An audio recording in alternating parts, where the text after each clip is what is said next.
Yes, guys. Good morning, good afternoon, good evening sa inyong lahat. Today is January 21, Sunday, 2024. Ang oras ay 5:42 AM na ng madaling araw, guys. Galing ako sa meeting. Medyo malayo, kaya late na tayo dumating.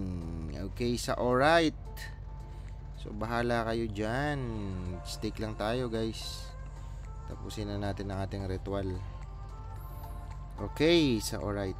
So, ganun lang naman lagi. Basta pag inggit, pikit. Yun lang ang masasabi ko. Okay. Na kayo mainggit, guys.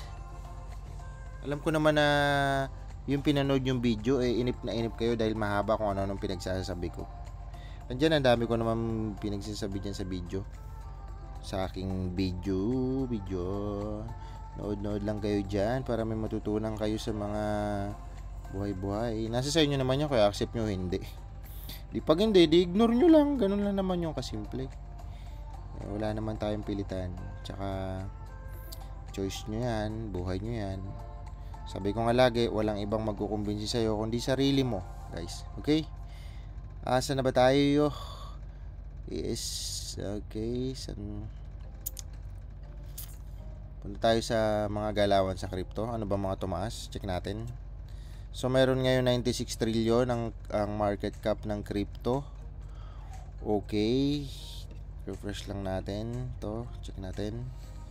Kasi hindi ako naka-online halos buong araw. Wala kasing signal dun. Galing kami Tanay. Okay. 2.3 million si Bitcoin. Yan. BNB 17. Ang tumaas ngayon sa top 100 ay si CHZ. Yan. Chile. Okay. Siya ko, ang tagal na nito. Hanggang ngayon, buhay pa rin. Dogecoin, halos magkakasabay itong mga to eh. Kasi dami ko niyan, way back 2016, 2015. Poloniex pa sikat dati nun. Poloniex tsaka Bittrex. Coin exchange, wala na yung coin exchange, sayang.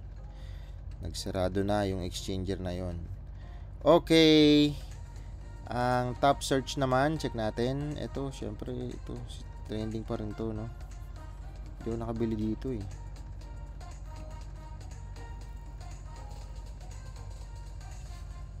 Okay.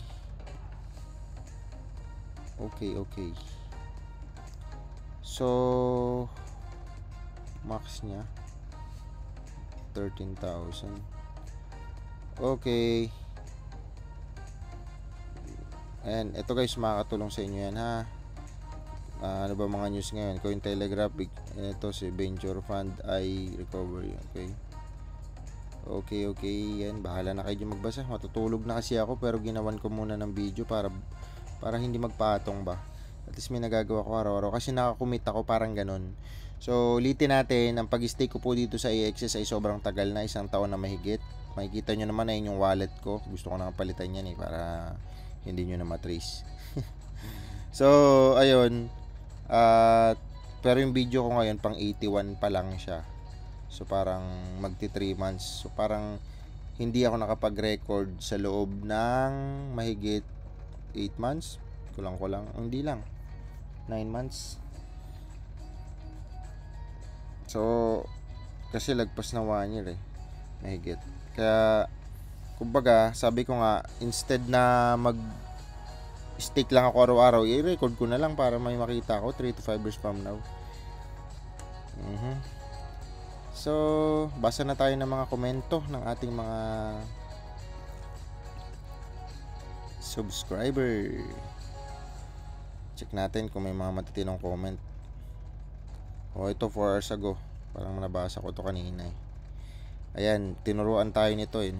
Shoutout sa'yo, Sir Al Dino 5295. Sabi niya, bro, I think masyado kang exposed sa AXS. So, okay.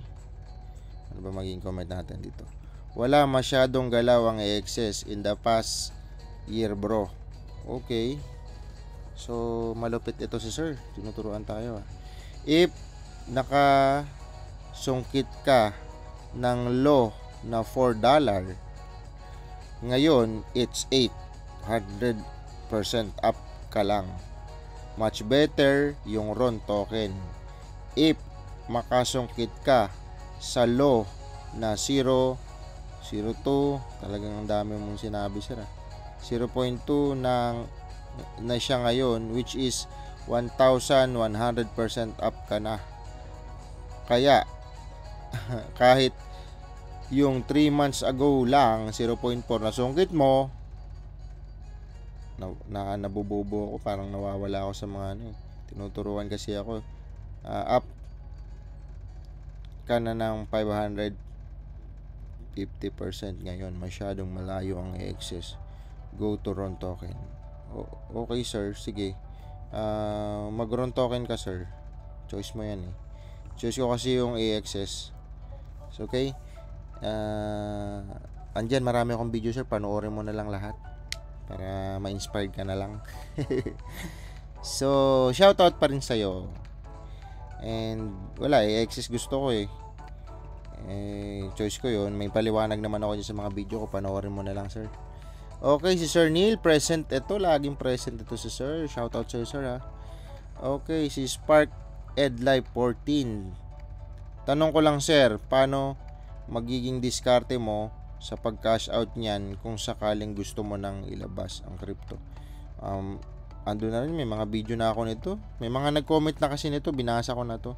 Pero syempre, dahil siguro bago lang ito si Sir, si Spark Life 14, ang pag-diskarte dito sir, kagaya ko, nag-start kasi ako sa crypto December 2015. So, crypto mining, okay, marami po tayong business. Iba-iba, nandiyan naman sa number 80 na pinapaliwanag ko dyan. So, by the way, sa crypto journey ko, 2015 ako nag-crypto December. Then, 2016, yan, tuloy-tuloy naman. Pero hindi naman ganun kalalaki ang binibili ko. Kasi may company ako, malaki yung company ko. Actually, malaking malaki. At that time. Pero, na-introduce sa akin yung crypto kasi may mga ako tawag dyan, may mga kakilala ko dati na kung familiar kayo sa mga HYIP program 2010, 2009, yan, nagtatap ako dyan. Kung naririnig nyo yung just been paid profit clicking, yan, tapos yung mga pay to click pa dati bago yung mga just been paid profit clicking. Sumali ako sa mga ganon, yung mga magkiklik ka lang, tapos yung mga neobox, marami yan eh, iba-iba. Tapos, ang mga payout system at that time, Alert Pay, Perfect Money, ano pa ba yun? May PayPal pa nga dati. So, yun yung mga payout niya. Hanggang sa, after that, nag-stop na ako sa mga ganong online program, kasi may company na ako. Mga 2012 ata yun. Doon na nag-i-start si Bitcoin na yun ang ginagamit na pang payout. So nagpahinga ako niyan sa online program. Nabisi ako sa traditional. Nakabalik ako diyan 2015 na, mga December. Paputok na nun si Bitcoin sa Pilipinas. Actually putok na siya eh. Tapos ang pinagbibili ko nun, yung kung naririnig niyo yung MMM pa dati, mga crowdfunding din yun eh, na online taya-taya. Tapos, ano pa ba, yung Siwang, marami yan eh. I don't know, siguro kung nag-online kayo, yung mga pinagsasabi ko, naintindihan nyo yan or naririnig nyo na dati. Tapos, yun nga, 2015, nasama tayo sa crypto. Tapos, 2016, nag-start na ako mag-crypto mining ng Ethereum. Ang dami kong GPU, nasa 1,800. May sarili pa akong warehouse, nagpatayo ako ng sariling warehouse. At, tawag dito, ayun, medyo lugi nga kasi nung natapos yung warehouse, nabili ko na lahat ng bumagsak naman si Ethereum 2018. So ito sir, 2015, 2016, 2017 nag-withdraw ako. Ito yung tanong mo. Ang ginagamit ko dati, CoinPH pa dati.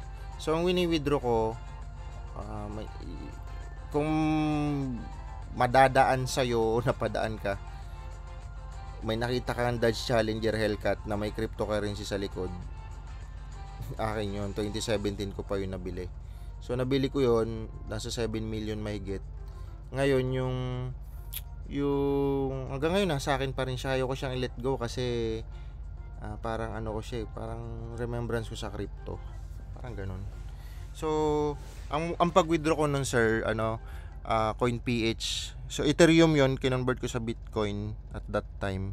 Tapos, kinonvert ko sa peso natin. Ang katumbas nun, nasa 32 halos, 32 Bitcoin at that time. Nasa 250 ata ang withdraw ko nun per Bitcoin, mga ganun.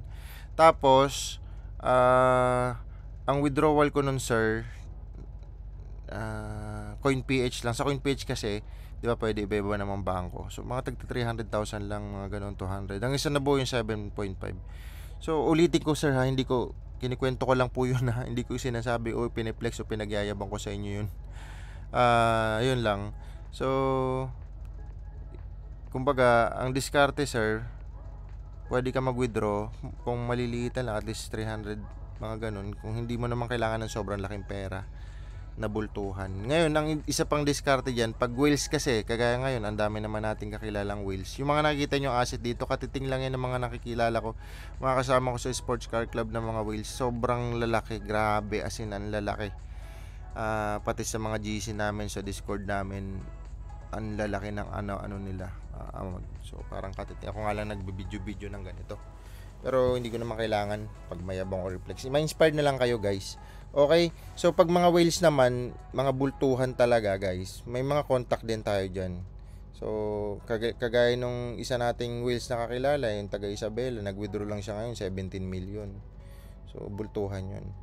Okay? So, may mga...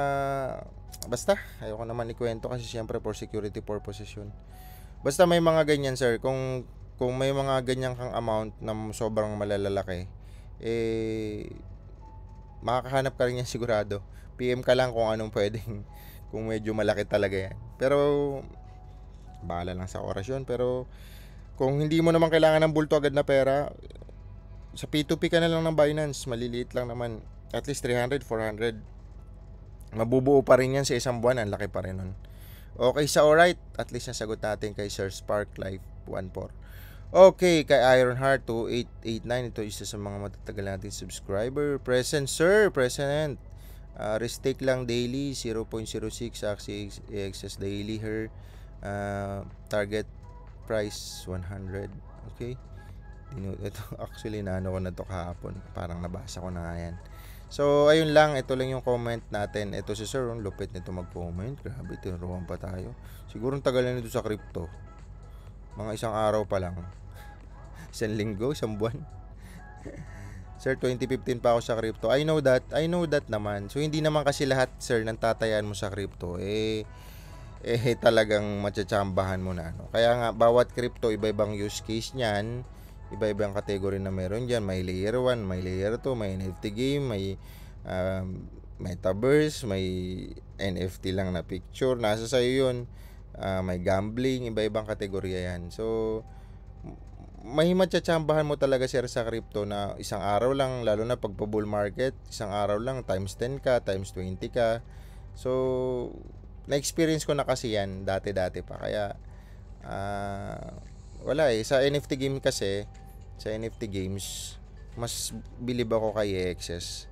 Si Ron kasi, siya tawag dito, siya yung parang blockchain ng mga gaming. Di ba ang dami niya kasing tie-up na mga game na yun ang ginagamit, yung Ron.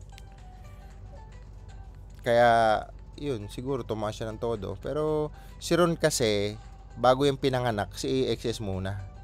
Pero si AXS kasi gaming Ito si Ron parang ginagamit lang siya pang gaming. So, ayun. Parehas naman yan dinidevelop. Wala. Mas ako dito dahil ang dami kong Axie.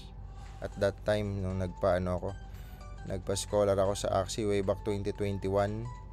So, sa dami ng scholar, nasa 2,000. Nauna lang sa akin ng onti yan si YGG. Kaso hindi naman kasi ako nag-create ng guild. Kaya, ayun. Kanya-kanya naman kasi busy nga ako. Negosyante po ako, sir. Hindi naman talaga ako nagki-crypto, pero malaki kasi yung bilib ko sa crypto. Kasi bakit? Sa mga traditional business ko, hindi naman Ang isa kong business, build and sell, mga townhouse. Hindi naman agad-agad yun magta times 5, magta times 100. Di ba? Sa loob ng 5 taon. Kung naglagay ako dun 30 million, hindi naman magta times 100 yun sa 5 taon. Sa crypto na experience ko yun eh. Kaya ayun. So actually hindi lang naman itong asset ko. Andyan, may video ako dyan. By the way, bahala na kayo. Ano naman tayo dito, kumbaga ito kasi YouTube ko pang i-access lang to. Hindi ko naman lahat ng kailangan asset ko ipakita ko sa inyo, guys. Okay, so alright. Yun lang naman, wala na tayo. Ano pa bang mga dapat natin pag-usapan na? Napagkwento na naman tayo, guys. Bahala na kayo kung i-judge nyo ako. Buhay nyo yan, diskarte nyo yan. Check nyo muna savings nyo. Okay, so alright. Napakarami kasi ng crab mentality na Pilipino, guys. Ay. Mainit sila pag merong mga nagiging successful na Pilipino. Asa na ba tayo? Ito, access. Check natin yung portfolio ko sa sa mga NFT games. Bumagsak to eh. Oopsie, baka magkita. Okay. Ayan, 300 na lang, guys. So, ito 98% si BIM. Okay, panalo tayo 98,000. Ito naman 95,000. Ito 91,000. Ayan. Ito yung mga NFT games na sinalihan ko or binilang ko tago 100,000 yan. Ulitin natin, ito CoinGecko portfolio lang, monitoring lang to ha. Hindi pwede dito bumili ng token, monitoring lang po ito. So, ito kasi nasa iba-ibang exchanger yan. So, ibig sabihin, bawat token na nandito sa portfolio na to, iba-ibang exchanger. Kailangan naman ipakita ko yun sa inyo. Diba? Kasi pag bibili nun, may mga username password doon na makikita kayo, etc. So, basta ito yung portfolio ko, bahala na kayo, screenshot nyo na lang ngayon sa mga NFT games natin. Tapos, yun na nga, ulitin natin, ito po ay hindi financial advice ha, kasi hindi naman ako financial advisor. At mahirap kasi yun, guys, na naka-follow kayo dito, na-amaze kayo sa mga pinagsasabi ko, tapos pinagbibili nyo. Kung bumagsak yan, nanisip pa kayo. Kaya the best dyan, aralin nyo muna yung gusto nyong pasukin na crypto, then saka kayo mag-decide ngayon. Marami namang YouTuber na magagaling mag-explain, magagaling magsalita, magaling mag-edit. Ito kasi, guys, yung ginagawa ko, screen record lang to. So para sa mga bago, nag-screen record lang ko araw-araw. Hindi na ako nag-edit. Sayang oras ng buhay sa ganun, guys. So hindi ko naman ini-encourage na, alam mo yun, na biglang putok tong channel natin, kasi hindi na nga ako nag-edit or convince pa na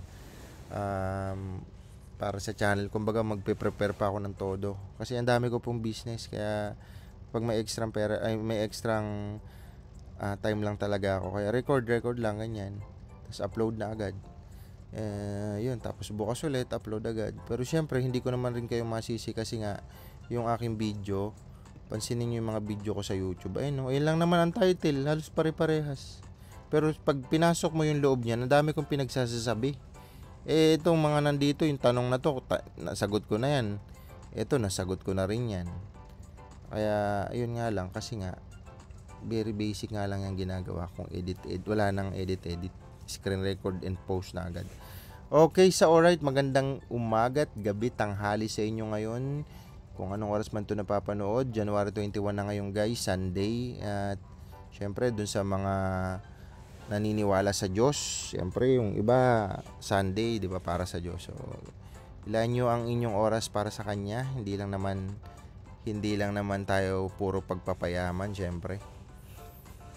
Mas importante ang sa taas, kasi sa Kanya yan nagmula. Kaya dapat mong ipagpasalamat at shoutout sa 233 subscribers natin. Okay, sa alright. At ayun lang, thank you so much again sa inyo, sa mga nag-subscribe. Maraming salamat. Sa hindi pa mag-subscribe kayo, and hit nyo na rin yung notification bell para updated kayo sa aking channel. Thank you so much again sa inyo, guys. See you again tomorrow. Bye-bye.